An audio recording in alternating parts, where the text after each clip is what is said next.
Please note, this podcast may be triggering to some as it discusses themes centered around emotional, physical, mental, and sexual violence. If you are a survivor or know someone suffering the effects of these issues, please take care while listening. Additionally, this podcast and content shared is for informational and entertainment purposes only and should not be used as a substitute for medical or mental health advice.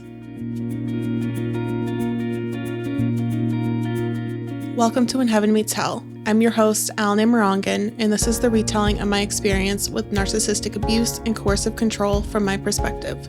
In this podcast, I unravel my storybook romance turned nightmare when an unexpected breakup revealed my fiancé's double life, including a massive web of lies, deceit, cheating, and betrayal. Together, with the help of world-renowned guest experts, we'll tackle the harsh realities of complex PTSD, trauma, and grief, illuminating these often overlooked issues and inspiring change for women facing these challenges.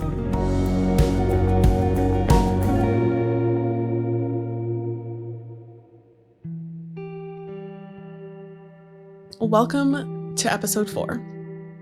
This is a darker time, as if, this has not been a darker experience in general. This, I think you'll really start to see the loss of my self-identity, but also the wheels really start to come off with him and some really erratic behavior that was really interesting. And this started to lead to me kind of, I think, picking up on things more, but just a really odd time for us. It was a rough time. And again, you hear it. If a friend said it, if they were in it, I would say, what the fuck is going on? But you're in it and you're in love and you feel validated, and family means a lot to both of us. Both of our families were supportive and you're committed. And I think that there's also this stigma around relationships these days and younger people that, you leave at the drop of a hat, and if anything gets hard, you're gone. And I think that that's not my history or my background or what I know or where I come from. And I didn't believe that to be his either. And so I think that, for me, I wasn't just going to go because it wasn't good 24/7. And I also knew that that was the reality of being in a relationship, that they aren't easy all the time, but that you still stay. And I think I will say this time and time again that his superpower is walking the line so close, and he did it really, really well, to where he never fully crossed it when we were together. And so that is what kept me there and kept me in it, and also just continued to muddy the waters time and time again. And I'll go back to the book No Visible Bruises, and there's a quote that says, "Wasn't that the promise she made? Love, honor, sickness, health, poverty, wealth. It was her duty to stay, to help him see clear to fixing his own path." Friend of mine, partner of mine, to me, that is a relationship. And love, honor, sickness, health, poverty, wealth, that's being there for someone. And I think it's an honor. I think it's a privilege to be able to walk with someone through their life, in the good, in the bad. And this relationship was not all bad. It also didn't feel all bad. I think my system was firing off a lot, but I didn't always mentally identify it as bad. Again, hindsight 2020, I'm looking back and I'm like, oh my gosh, what did you go through and put up with? But in the moment, it didn't always feel like that, because everything was tied up with a nice, neat, I love you, hug, kiss, compliment. And so, I felt that it's part of life, and it's part of being in a partnership with someone, is going through these things. And that was our relationship. So this was a harder time. as if this has not been a harder time in general. But I say that because we weren't together as much. And I think when we weren't together is when it was very difficult. When we were together, I think it flowed. It was easy. It was effortless. We had these times of violation, but I didn't fully identify them as what they were because I thought that that's what a relationship was sometimes. I now obviously know better, but when we were not together, it was very hard. Our communication was hard. When he was working on out-of-town jobs, obviously we were not ever in the same place, but when he was working out of town of where he usually was, our communication was even harder. He was working longer hours. There was oftentimes not excellent service, I believe.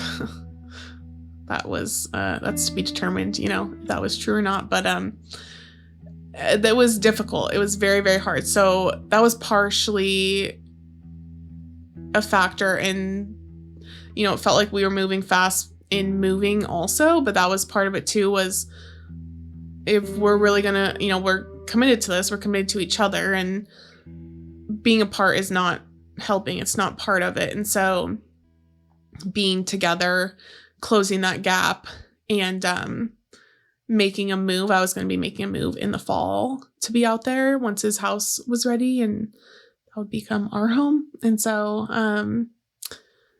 this was just a weird interim time that was hard being apart. And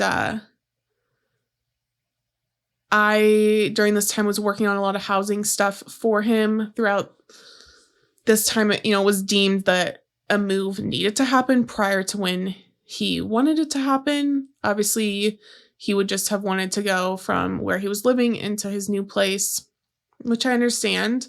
But it was identified that it was just very toxic, and I didn't feel safe for him. Obviously, where he was living, obviously, I also didn't want him living with his ex. It was weird. It was not good. And so we were looking at other places, and he had agreed to make a move. He said, I'm going to talk to friends, see if I can live with them. I was also looking at places for him and seeing where took dogs, where took the breeds of dogs that he had, where was month to month, and where had availability, and all this stuff. And I had a spreadsheet going. We were I was sending him places, and he was oddly very picky. And like, you can't be that picky with something that's so quick. And I felt like it was just an urgent matter to get yourself out of there. When we were with his parents, when we were at that wedding, I was getting ready one morning, and he bent down and he said, babe, look. And he pointed to his forehead, and he had a mark on his forehead. And I said, oh my God, did she hit you? And he said, no, I walked into something at work. And I said, the fact that I would switch into thinking that you were hit in the place that you live is a humongous problem. And he said, no, I'm fine. And I said that should never cross my mind. But based on past events that had just happened that week, that was very much so on my mind.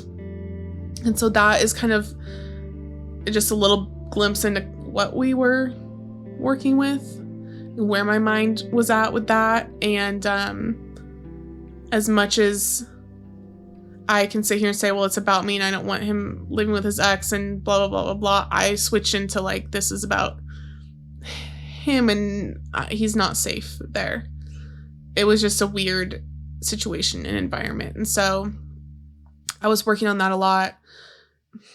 This man in his free time was golfing, not making progress, but then he'd come back around and say, well, have you been looking? What are places? I would schedule a tour for him, and then he'd say, I don't think I can make it. And then the next day he'd say, what time's my tour? Why did you cancel that? And it was just, I was just being jerked around. We finally had a chance to talk. He'd been working out of town, and I said, we have a little FaceTime date on Saturday. And he said, I actually think it's really rude that you said it like that. Like, you just scheduled this for us. Just literally just a FaceTime. Like, I don't know what you're talking about. But he would use terms like rude and psycho and crazy all the time. And so, it was rude that I asked him to FaceTime. But he graced me with his presence on FaceTime. And I wanted to talk about housing. Like, I wanted to nail it down what we were doing. And he said, I really don't want to talk about this, and I don't want to get upset before I go golfing.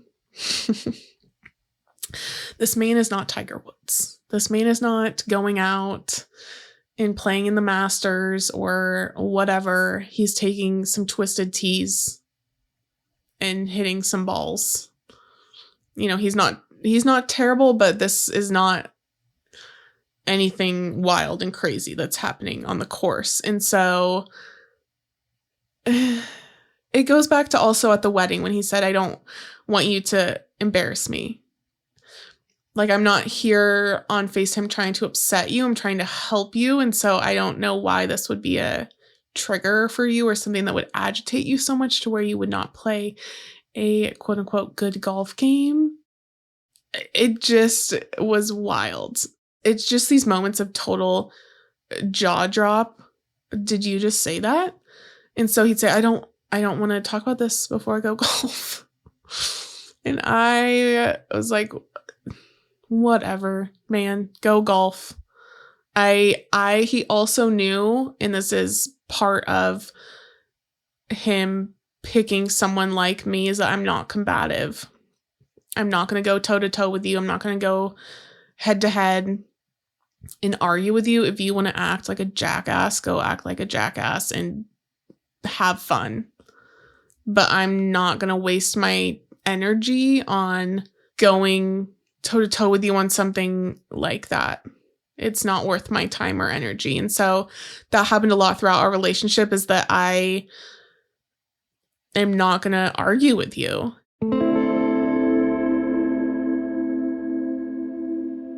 Dr. Morgan is my sweet friend and a complete badass. If you can't tell, I hang around some truly phenomenal women, and I am honored to have her on today. She was present throughout this relationship for me, not in the sense of a coach or any capacity like that, but instead she has been a friend of mine and someone that I was in a small mastermind with for work for well over a year now.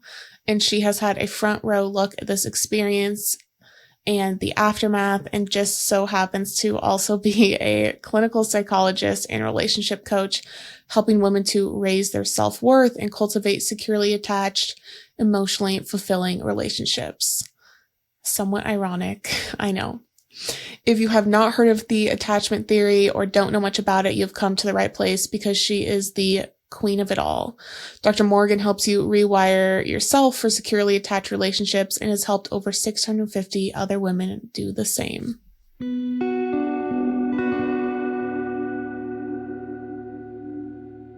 I think really realizing anxious attachment style, where at the core of it, you are devaluing yourself and you're overvaluing your partner. You put your partner on a pedestal. That anxious attachment really primes you for codependency and for attracting emotionally abusive partners. And I never want to say that I'm like blaming someone for having anxious attachment, right? It's not to put the blame. I think understanding that you're more likely to attract these kinds of people helps you have compassion, and then it helps you change and let it go. So I hope as I'm saying this, it doesn't come across as, oh, well, you're anxiously attached, so then you attracted this person. That's not it at all. It's just helpful to understand some of the why behind it. I'm curious kind of like what your biggest takeaway is, or kind of how you would reflect back attachment theory or styles in this instance, or cause, or kind of how you would look at that. Yeah, your attachment style is going to impact who you're attracted to and who is attracted to you. And what we know is that if you have an insecure style, whether it's anxious or disorganized or even avoidant, you're just going to be way more likely to attract unhealthy relationships. Now, what's interesting is with anxious attachment, right? You are putting your partner on a pedestal and devaluing yourself. So this makes you very susceptible to abusive relationships.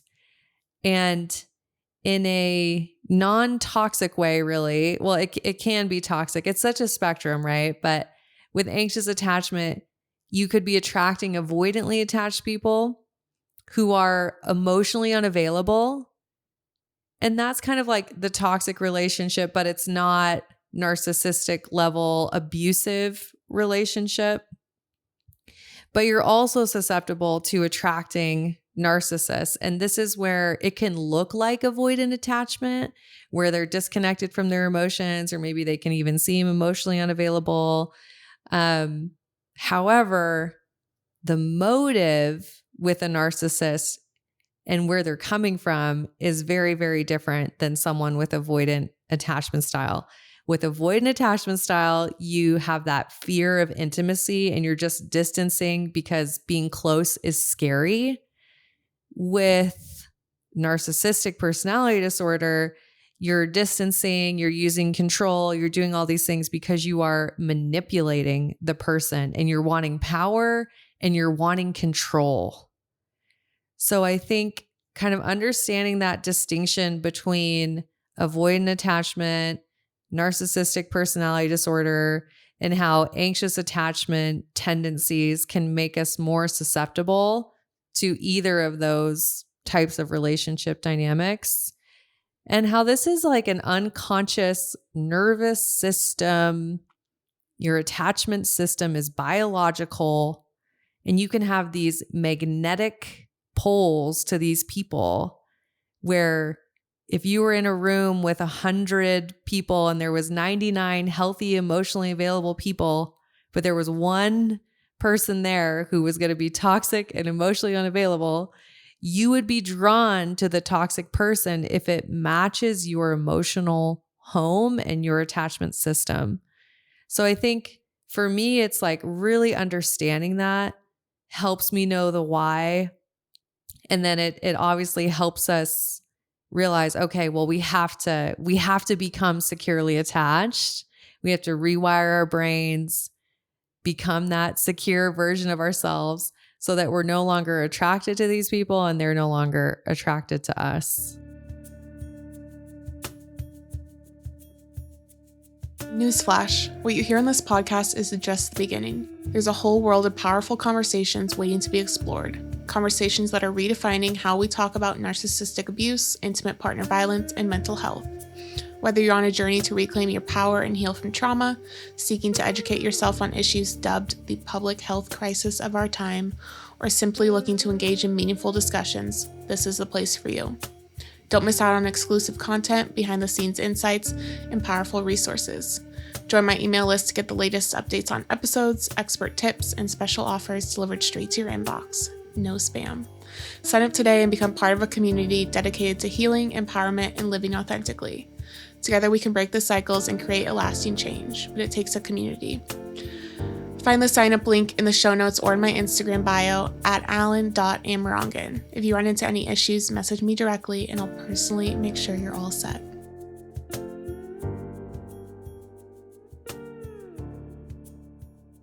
It's not worth it to me. There weren't a lot of times where I abandoned myself in that. I don't feel like there were a lot of times I would calmly bring something up like I did, with the initial conversation surrounding sex or surrounding certain things, and we would talk about it. There was never anything that I was super fired up about, but there were things where I was just like, come on, you've got to be kidding me.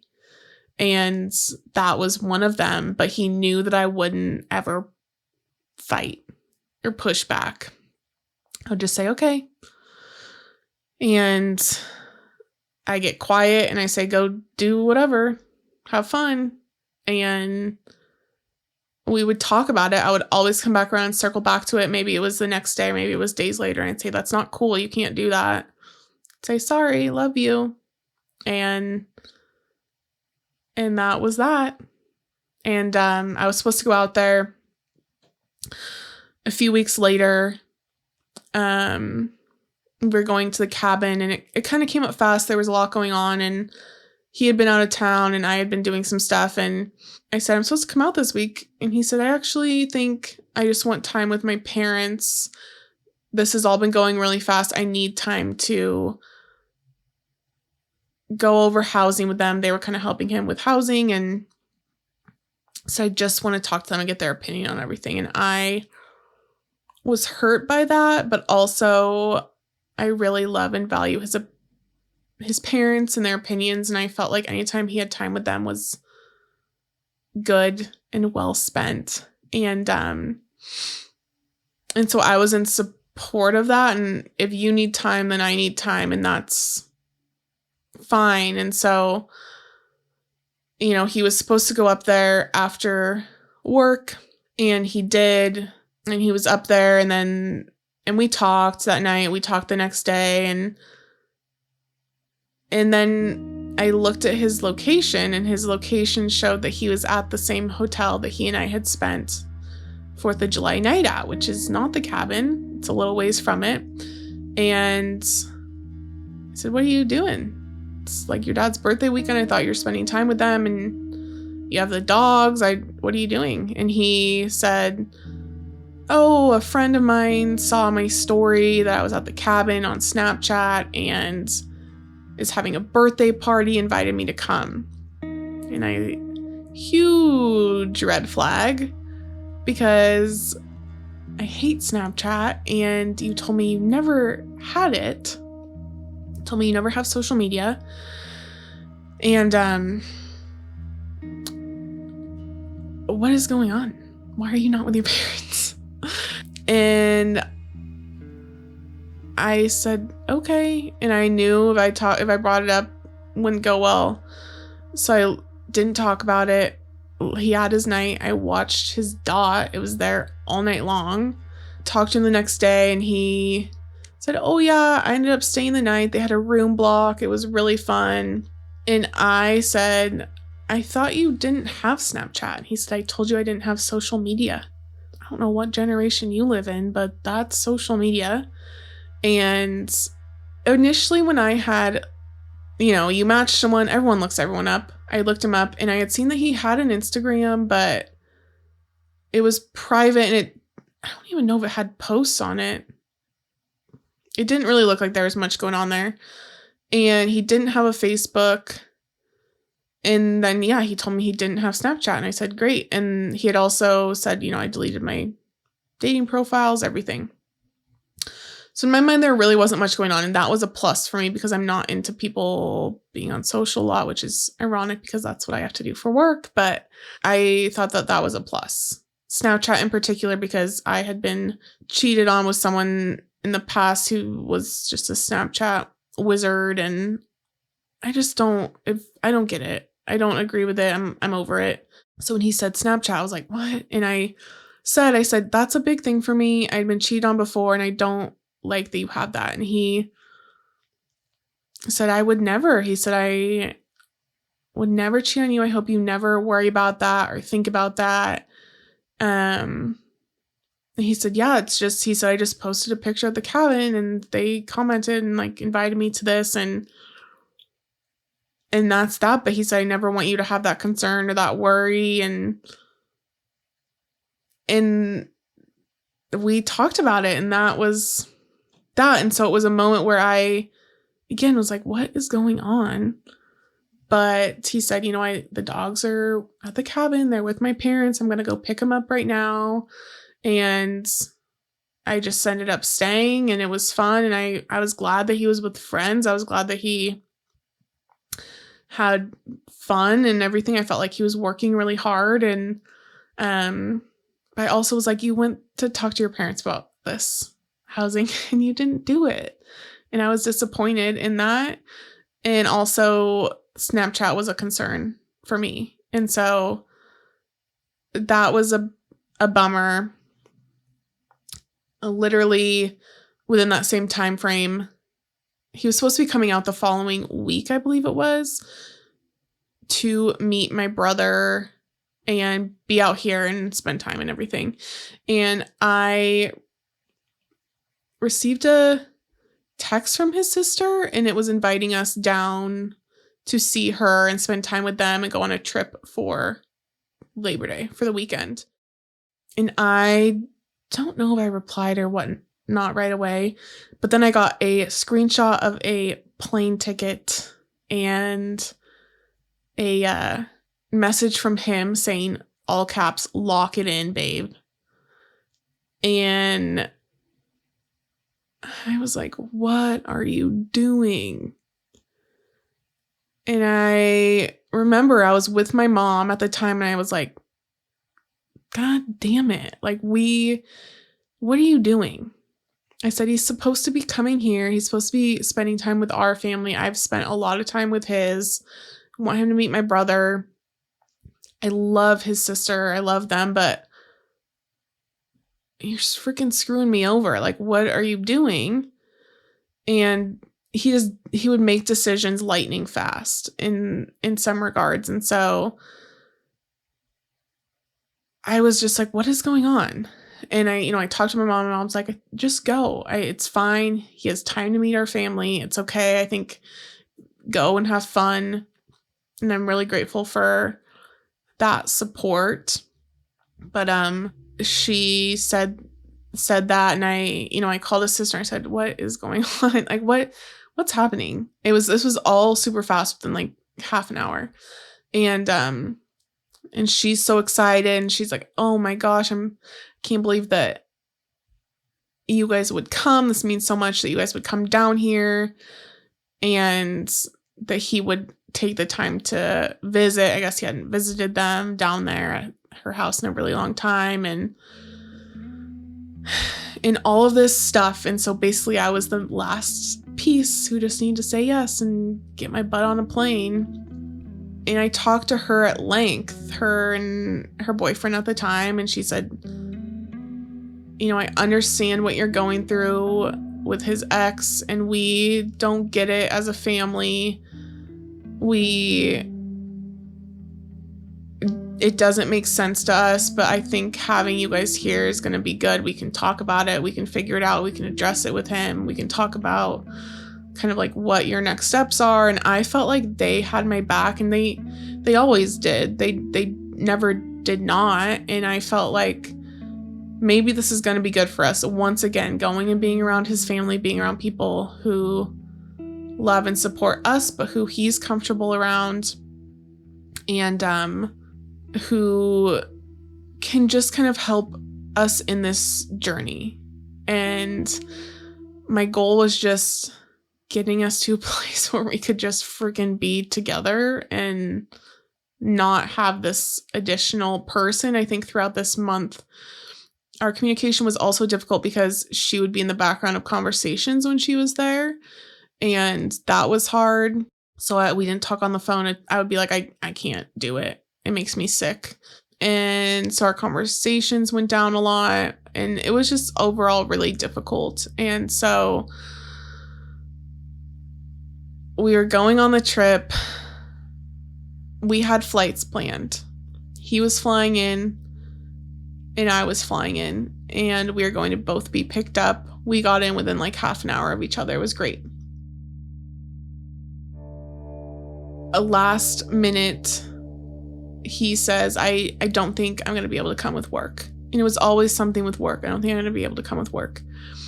I said, what are you freaking talking about? You cannot do this to your sister. How did you not get this totally cleared? And what are you talking about? And so his sister is texting me saying, I can't wait for you guys to come. All the while he's telling me I don't think I can go. And I said, you have to tell your sister. I'm not telling your sister that you're doing this to them and your nephews and your family. I'm not doing this. And it's the morning I leave. My flight is leaving. And this is super, super early. The night before, he's not telling me anything. He's not communicating with me. So I set my alarm for super early, and I said, well, I'm either, if you're not going there, then I'm driving out to see you. Said, I don't think that's a good idea. And that pissed me off. Because I'm like, now you're telling me I can't even come see you. And he would do this thing where he just wouldn't reply for hours. I'm like, I know that you are seeing this. So I have his sister texting me saying, I'm so excited to see you guys. Can't wait, can't wait, can't wait. I have him saying, I don't think I'm going to make it. I finally just cancel my flight because I want to be able to credit the money. I don't want to lose out on everything. And I cancel my flight and I tell her that. And she's like, what is going on? I'm like, yeah, talk to your brother. And he finally, at the last minute, he says, I think I'm going to make my flight. I was like, I think I'm going to just die right now. Like, what are you talking about? I just canceled my flight and now you're magically going to make yours. It's just, it's just this roller coaster. This whole experience and being in this experience is a roller coaster. So he gets on his flight, he makes his flight, claps for him. I'm now left without a flight and I drive. Your girl drives. Like, I love him, I love her, I love the family, I want to be there, but I just get screwed over in the process. So now I don't have a flight there, I don't have a flight back. Excellent. And so I drive down there and he then flips into being so nice, so sweet, texting me all these things, calling me, wanting to talk to me. Can't wait to see you. I'm so excited you're coming. Blah, blah, blah, blah, blah. And it's a lightning bolt, and it just, the light switch flips. So that morning it's like terrible. I had made a pro-con list actually about him, and then it switches and it's like, oh, I'm back and love you and I need to see you and blah, blah, blah, blah, blah. And it's this whole thing. And I also felt like I couldn't let his family down. This means a ton to his sister, and she was a near and dear friend of mine. And so I got in the car and went. I'm not going to let people down. And so went and did it. And it's like, I see him and we're together again. And it's like, boom, right back to where we have always been. And when we're together, it's great. And his brother, not his brother-in-law, it's, I guess, going to be, but it's his sister's boyfriend at the time. And he's taking my bags inside and he says, oh, well, he's driving back with you. I said, no, I didn't know that. He said, yeah, he canceled his flight home. He's going to drive back with you and then fly back from your place. And it's these things of like, oh, he's so sweet. He made it up. Like, he's going to do right by it. He messed up, but he's going to do right by it. And he would just do that time and time again. And I remember we were sitting out there and we were talking, and his sister's boyfriend, had said, oh, well, tell me about the change in where you're moving to. And I was laying on him, not like that sounds weird, but sitting there with him to where I couldn't see his face. And he was talking and he said, oh yeah, I'm gonna, they're relocating me for work. I said, what? Well, literally, what are you talking about? Because if they're relocating you for work, then that changes where I'm moving.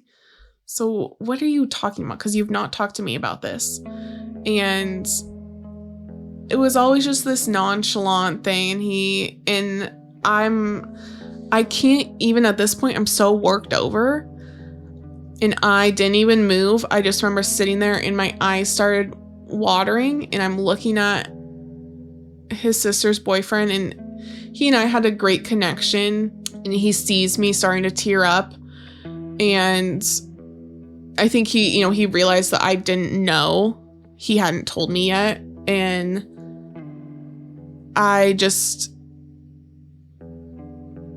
we finished the conversation. He basically says, work's wanting to relocate me. It's going to be really great. And I'm super excited about it. And we're going to do that. And I said, I had no idea. His sister and I had no idea. He hadn't told either of us. obviously I would have hoped that he would have told me, since that would have affected where he and I would be moving together. That was a big change of things. So I went inside, and I remember I just started crying a little bit. Like, I was so tired. Talk about a freaking day. And his sister came in, and she's like, I'm so sorry. She said, that's us. That's our family. She said, we don't always handle things right. And she made it up for him. We went to a bar. He and I had like a very serious talk, and he, and I was like, what are you doing? And he's, I'm so sorry. This is our future. I'm going to, we're making this work. He says all of the right things. And there's this video of us at the bar after this conversation. It is the epitome of flying or crying.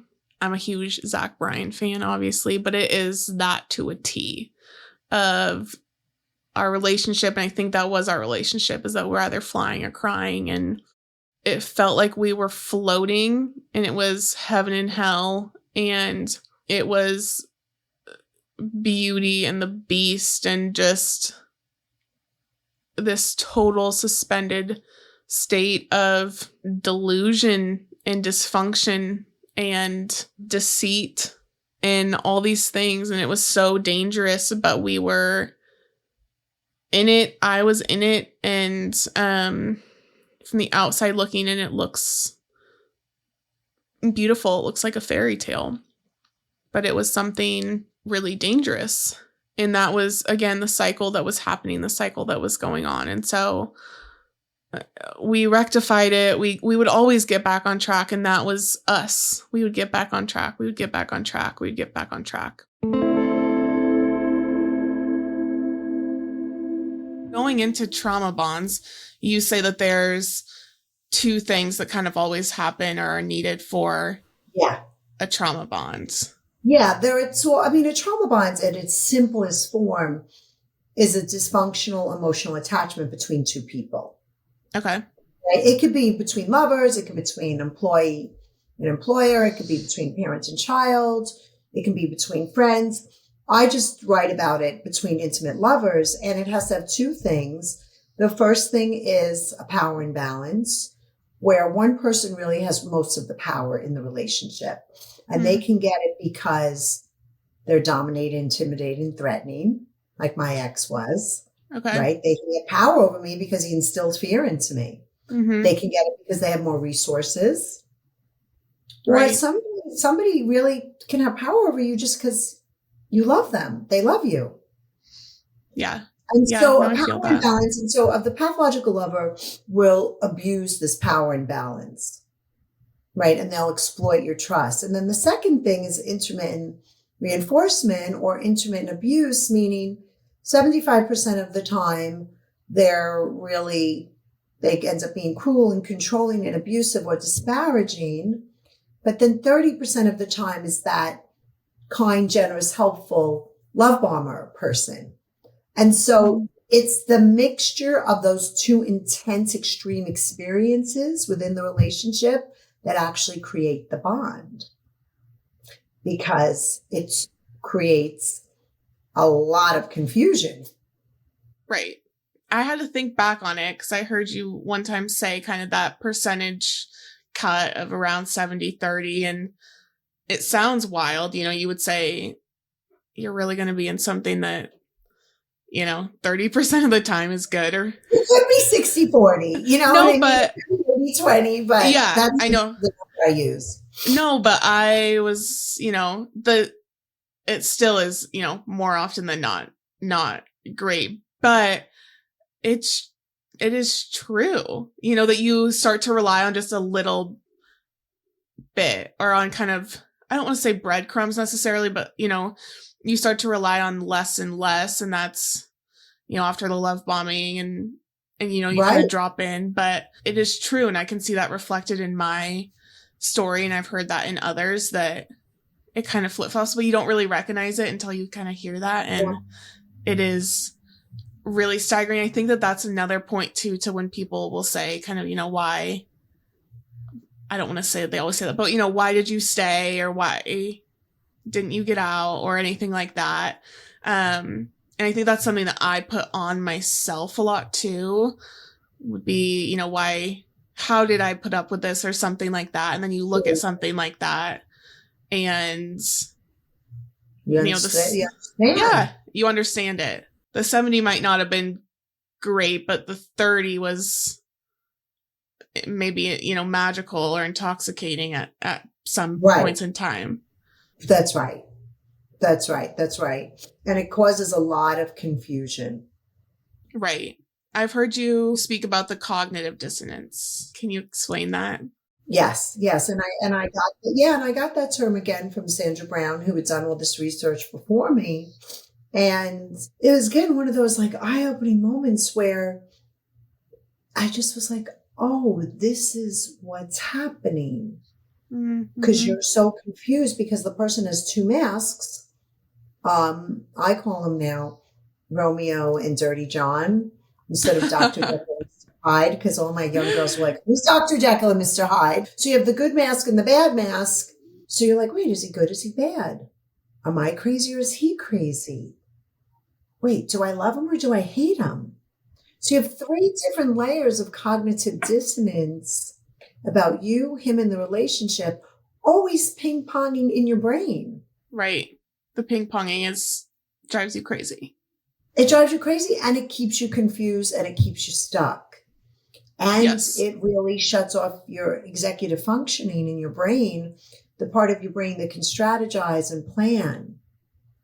And so you're just like in this fog trying to figure out what's happening, but yet your relationship is still going on. And then they can isolate you. And then, like you say, you feel shame. So then you don't want to talk to anybody about it. Yeah. That's kind of my, my little thing, with people is always, if it comes to a point where you're not sharing or begin lying to family or friends, and that's a tipping point.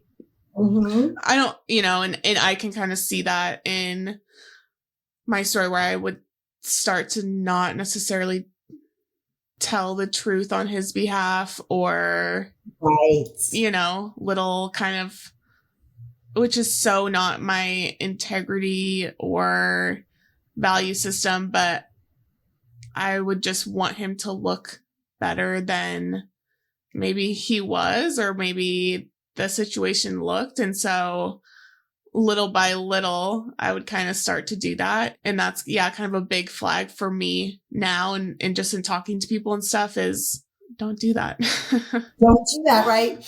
Well, because, and this was another reason that I wrote it, is that we always do say, why does she stay, instead of why does he do that, which is another great book. And there is so much shame, and you already feel so alone in the relationship that it's hard. So you combine, the conditions of the trauma bond with the cognitive dissonance, with the shame, with the isolation, with the fear. Now we're putting a really good picture of why we stay.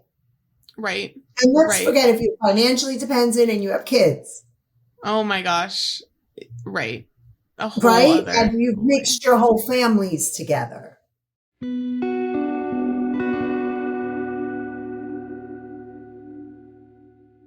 Wake up the next day, we go to his nephew's football game. I say this and this wasn't even in my notes, but I'm just like, this is just another flag. He won the 50-50 raffle and kept it. And I remember being like, what? I think you should donate that back. It's like a kid's 50-50 raffle. And I think if you win it, you should donate it back. And I know there's no rules about this, but I believe you should give it back. It's just kind of like a rule of thumb a little bit. I don't know. I get, that's maybe just me being a weirdo, but this will come up later. But that happened and I was kind of like, interesting. So we went to his nephew's football game. It lasted forever and a day. And After that, we were going to the lake, meeting his sister's friends, staying there for the weekend. And we walk in. His sister introduces us as fiancés. I mean, I was his fiancé, and that was the narrative, and that was what was going on too. And so that also was, we're in this committed relationship. We're going to figure it out. We're going to figure out these bumps in the road. And so it was a fun weekend. It was a wild weekend. The drinking started. The fun started. Everyone was super kind. Everyone was super just fun to be around, in good spirits. It felt like home. It felt like family. But it was a shotgun of an experience. We say this time and time again, is that, we were at a bar again. Again, this will come around, but I need to say these things because it will make more sense at the end. But we were at a bar again that night, and I didn't think we were going out. This is, again, if you know me, this is me to a T. Everyone's like, we're just going to hang around. We're going to be here. So I had gotten in the shower, showering, take off my makeup, put on my sweats, everything. And then they knock on the door and say, we're going to the bar. And I was like, God dang it. I'm not going to do my hair and makeup and everything. So I literally wore sweats. And I mean, it was like a little podunk town, but I wore sweats and Nikes. And I guess I looked a little athletic for the bar. But I was like, gosh, dang it. This is the last minute game time decision. So we walked to the bar. We're having fun. Again, there's videos of us dancing, all this stuff. He and I leave early. I'm tired. I thought that this night was ending a lot earlier. We're going home, and all of a sudden he says, we're running home. No, we're not.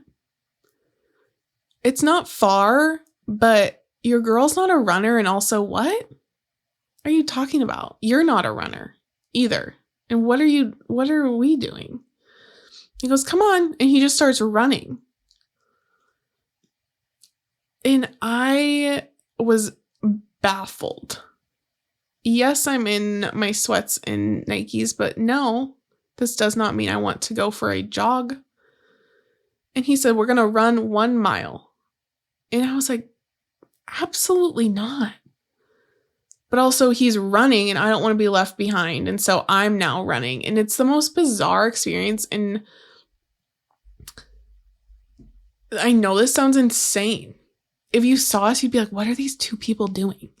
Literally running home from the bar. But it would be these spurts of energy that he would get. And so we're now running home, and I'm like, he's now passing where we're supposed to be going. And I said, no, I'm going where we're going, where we are staying. And it's just like this. And that was part of the excitement of our relationship, was that there were these spurts and these fun moments. And even when we were on the family trip and we were walking back to our hotel one night, that we're dancing in the middle of the street and running around holding hands. And there were these fun moments. And I think he always made me feel like I was a kid again. And I loved that. But there were also these moments of, what on earth is going on? So we're running back, and then we're back before everyone, and you look up and it's beautiful. And I said, let's just lay here. I'm hot from now doing a little P90X at night. And so let's lay down, and I want to look at the stars. And we're looking at the stars. Within a few minutes, he's passed out, to the point of like, I take a picture with flash on thinking he's asleep, and I realize he's dead to the world, passed out. And I didn't obviously realize what any of this meant in terms of what was going on in his body for a very long time. And I still think there's a lot that I don't know, and I can't speak to all of that, but the roller coaster, the spikes, the nature of what is happening here is not normal, very abnormal, and it I all I can say is that I've never been around anything like it, and I could not place my finger on it, and I did not identify it. But I just knew it wasn't right, but I also knew I was trying to be there for him and be there with him. I wanted time with him. Even on my drive down there, I had texted him and I said, don't drink without me, because even though I'm not a drinker, I didn't want to lose himself or lose him to alcohol before I got there and had time with him. And I didn't want to get there and see those eyes and see that he was gone before I had time to spend with him. And so I was always kind of fighting that timeline of, I want you to be there and be present and have time with you before I lose you to it.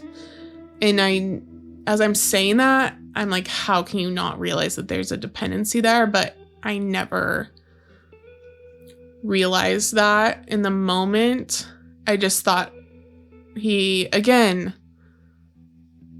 gone on vacation. It's a fun weekend. We're with family. We're celebrating stuff. And it was always an event. It was always something. And as someone who does not drink a lot, it was more than I was used to, but it was never anything that truly set my alarm system off a lot. And so it was just interesting to see, but you really started to see that throughout this experience. And so he was passed out on the sidewalk, pull him up, finally get him up. And then he's back inside making drinks. And I'm like, we were outside. There was a fishing dock. I said, let's go spend time out there.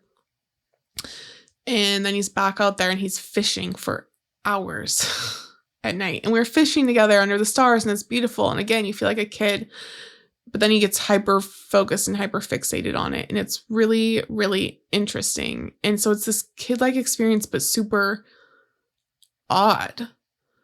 And was just something I can't fully explain or put my finger on. If you've been through it, but it was just a roller coaster, and that is what I can say about that. I know that you also mentioned kind of with pathological lover, sometimes there are compulsive processing disorders. Yes. So can you kind of speak to that? I don't really use the term narcissistic supply as much as everybody else does, but okay. What I will say is that, they're selfishly determined to get their needs met, like I said, from money, power, pleasure, and status, no matter what. So you simply just become an object to meet that need. You're not looked at like a person with a heart, with a soul, with your own needs, right? That's why they can plow through our boundaries, because they don't care what we need. Right? So it's more about filling whatever they need, whatever need they have, whether, like I talked about, they do have a lot of compulsive process disorders like sex addiction or gambling. They can have impulsivity. They can have substance abuse issues, right? There's many different layers to them. But I think that we just simply become another object, whether it's good for their image or they want to have sex with us, or we're a good cook, or we present a good facade to the world to make them seem normal, whatever that need is at the moment. Right. I know I kind of have been referring to it as being in a fun house a little bit, like, yeah, I get that.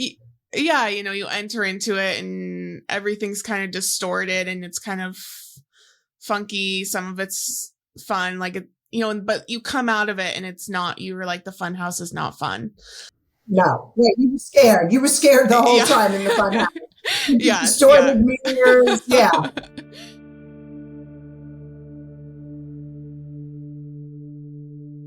We were at the lake the next day, and he had a big talk with his sister and her friend. I went and paid a random girl to take me on a jet ski ride, I believe.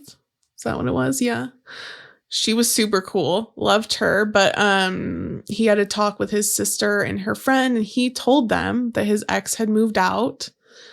And he told them that how awful she is. She's a horrific person, how in love with me he is. Can't wait to get married, all these things, how I'm the one, blah, blah, blah, blah, blah. But the main thing was that he told his sister she had moved out. So after that, we were at the house. He and I are in the room talking, and he said, again, looks me dead in the eyes, says, "You're it.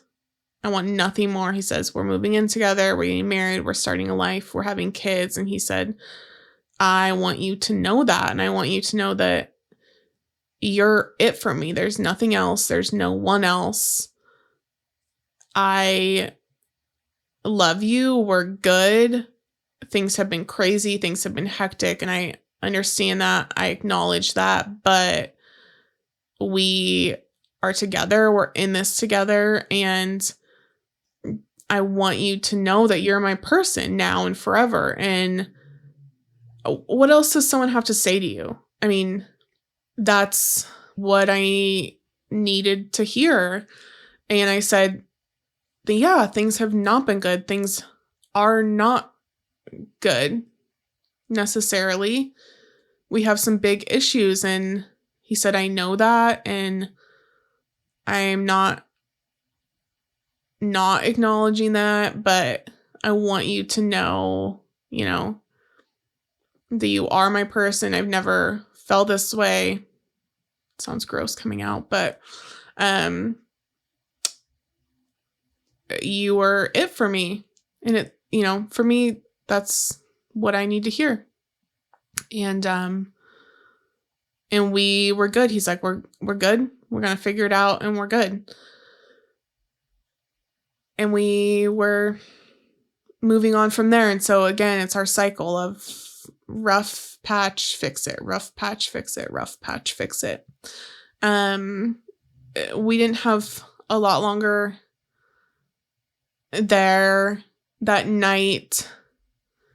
And I think why I want to bring these things up is that there were just these moments that you do not realize, but that happened, and where I'm like, they talk about, we see this a lot in these relationships, but the sleep deprivation, or the interruption of routine and patterns. And so me trying to, it sounds like not a big deal. It sounds like, "Allyn, you're overreacting," but it's not. And if you're going through these things, you're not. So even me being like, "Okay, we're staying in for the night. I'm going to shower and get ready for bed." And then being like, "We're going to the bar. Let's go." And then let's go run a mile and be crazy. That is a disruption of pattern. And then this night, everyone's tired. They're like, "We're just going to watch a movie." And I said, "Okay, I'm going to go to bed. I love you all. It's been so fun. Thank you." I go in the room and I go to sleep, and he comes in, he says, "Are you seriously going to sleep?" I said, "Yes." "Yes, I am." And he said, "I think it's just really disrespectful, and it's not a good look." What are you talking about? And as I've said multiple times, I always wanted to be a good partner. I wanted to represent him well. And so I took that very personally when he said that, and I was super shocked. And I said, "What are you talking about?" And he said, everyone's out there, everyone's watching a movie, and you're in here." And I said, "I love everyone. I have said goodnight. It's not like it's 8:00. It's probably 10:00. It's later. I am tired. it's been a full weekend of being in the sun, drinking, going nonstop, and I want to sleep. And he said, it's not a good look, and I think it's rude. And he left. So I got up and went out there and laid on the futon, pull-out thing, whatever, with him and everyone else. And the movie started, and probably within 10 minutes he was asleep. And it's just, these things where I was just worked over and worked down, and I take those comments to heart. I would never want to be rude. I would never want to be disrespectful. I would never want to come across as standoffish or anything. And I was just tired and wanted to sleep. But that is part of how these people operate, and how he operated was really stripping me of those things that I needed to function as a human and as myself. So that was super interesting. Also that night, there was a weed pen being passed around. He could not for work. He was drug tested, or so I was told. He was drug tested. And a few days prior, there was one, and I took a hit of it. I don't mind the grains from time to time. I'd rather do that than honestly drink or pain pills or whatever. But I did that, and that was the first time he had seen me do it. But we had talked about it, but he had always said I can't because of work, and it's just not my thing. And I said, great, that's fine. And he saw me do it, and right when I went to do it, he said, oh, no, do not do that. And I said, what? Also, I'm an independent being from you, and it's not like I just did something crazy. I can do that if I want to do that. It doesn't have a large effect on me. I know myself and my body, and I feel like I can make that decision for myself. But he had this grand reaction to me doing that days prior, and to where I felt guilty, and I was like, oh my God, what did I just do? Even though I'd done that before. It's not my first time.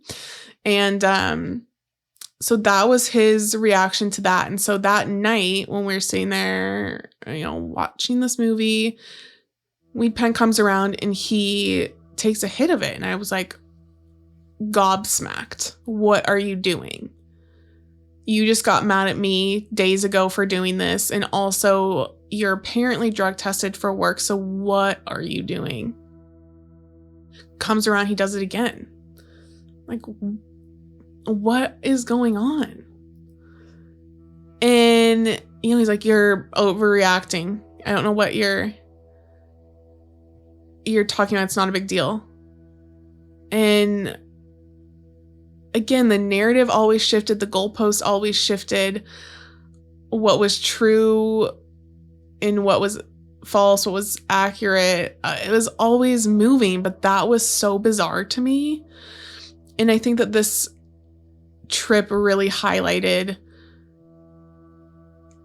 some idiosyncrasies that were happening. I was starting to see things in a different way, but also I was really being groomed in a lot of ways as well to not react to certain behaviors and all of that stuff. And so it was such an interesting time, and we're also with his family, and I love them, and they became like mine. They're truly, truly great people, and so it's all normalized, and none of this is out of the norm. This is all good. This is all cool. And it was just such a wild experience that I know I keep saying that, but it really, really is. And if you've gone through anything like this, or if you are going through it or anything, I think these are important things to note and identify, because they seem so micro, but really they are macro moments throughout this process. So we drive home. He flies out of here. We both ended up getting COVID the week following. I believe some of the other people we were with got COVID as well. I was super sick. I ended up in urgent care, really, really not doing well. He went basically not responsive. I sent him food, all this stuff. It also became his birthday week. So my focus was on him, even though his focus was not on me. So he called me when I was in urgent care and said, what's going on? How are you doing? But that was about the extent of it. Whereas, I'm not doing well. Things are not looking good. I had a lot of issues with my kidneys. When anything happens, I have a lot of complications, chronic health wise and stuff. And meanwhile, I'm doing DoorDash orders and sending him food and all this stuff. And he's feeling better, and that's great. And he's back to work and we're back to life. But things are not normal for me. But we are moving forward. And that was kind of the narrative is pick up the slack and keep going. So it became his birthday week. I was sending him little daily notes and a lot of gifts to his house. And I was going out there. I was supposed to be out there for a few weeks. We are going to be together. I was super excited for a fun time. And it was a complete shit show. So we will get into the complete breakdown of the breakup on the next episode and what that looked like. So stay tuned for that. I know it's been kind of, I think that this episode, I just really wanted to highlight these things for everyone. And I think in working on this, there's a lot of things I probably could have left out or not included. But something that has stuck out to me throughout this journey and that was said to me by Dr. Chris, who did my ketamine therapy, was that everything counts. And it's huge, and everything does count. And we look at these things and we say, what are the big moments and what are the big things that happened? But really, it's everything. It's all the micro moments that add up to the macros. And especially when you're looking at these things, like I said in the first episode, it's not always an SVU episode or a movie where it was this big explosion of abuse and anger and something happened and boom, you're gone. It's these things that happen over time, and it's a subtle breaking down of yourself and your identity and your worth and your autonomy. And that is what these people are so good at doing. And so it needs to be highlighted. It looks different for everyone as well. What my experience looks like is going to be different for the next person and maybe the person who came before me and everything like that. But there will be similarities, and it's important to just talk about these things and have people be able to identify what some common themes are or similarities, because there are patterns in the narcissistic abuse cycle. And that's really what we'll talk about in the second half of the show and the series, after we talk about the breakup and the explosion of things. But you need to understand how subtle this can look and how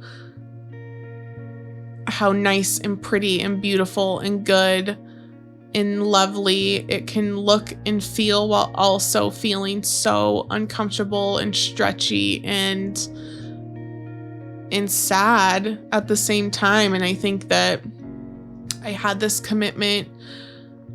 I was in love. This was my person. This was my partner. But there was also a lot of discomfort there. And it's not something that I wanted to give up on. But it was hard. And it's never easy. It became a lot harder. So I will see you guys in episode 5.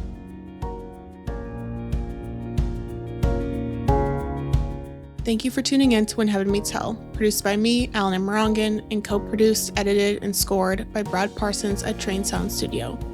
Although less than 1% of podcasts address domestic violence and survivor advocacy, When Heaven Meets Hell strives to change that narrative by raising awareness and promoting vulnerable conversations. You can support our mission by making sure you subscribe on your preferred platform, leaving a review, and sharing the show with others. We are so deeply grateful, and we'll see you next time on When Heaven Meets Hell.